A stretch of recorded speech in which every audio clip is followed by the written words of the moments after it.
Assalomu alaykum.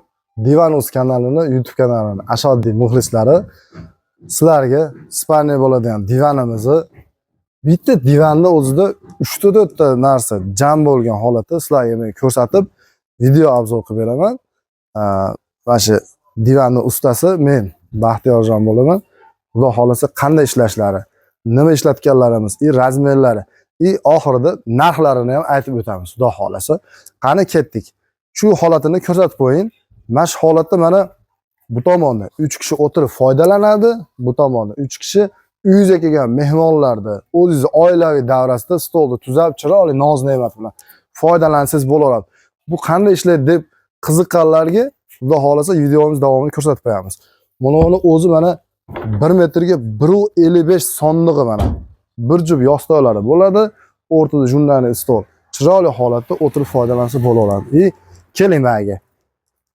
O'zi asli bu holatga kelishdan sabab mana birinchi o'rinda mana shu divan holati. O'tirib foydalanadigan bu divan oddiy bitta divanning o'zi. Sizlarga 3 xil, 4 xil holatda ishlaydigan mana shu bitta divanning o'zi bo'ladi. Xo'p, ishlashlari bilan sizlarni tanishtirib qo'yamiz. O'zi asli o'tiradigan divan bu. Ishlashlari o'ta yengil, o'ta shinam holatda ko'ryapsizlar mana. Mana shu sizlar birinchi videoda boshida ko'rganinglar, mana shu divan holati kechki paytda spanni qilib oladigan holati, yarim spanni holati, o'tirib divan qilib oladigan holatlari bor. Bitta divan olsangiz, siz uni divanni 4 xil holatda ishlatib olasiz. Keling, Ulbek, men stolda olib turib, mana shu holatlarni ko'rasizlar. Hozir spanni qilib beraman, yarim spanni, o'tiradigan divan qilib beraman. Bitta ishda o'zida ash narsa jamlangan.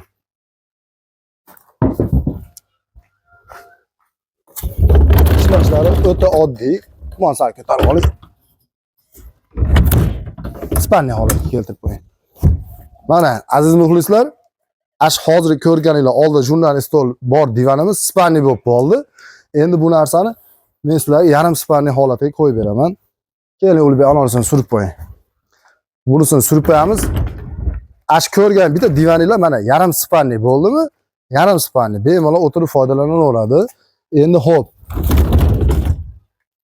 Bo'ldi, buni misol kunduzida yig'ishtirib qo'yib, xotirjam misol o'tirib foydalanaman deganlarga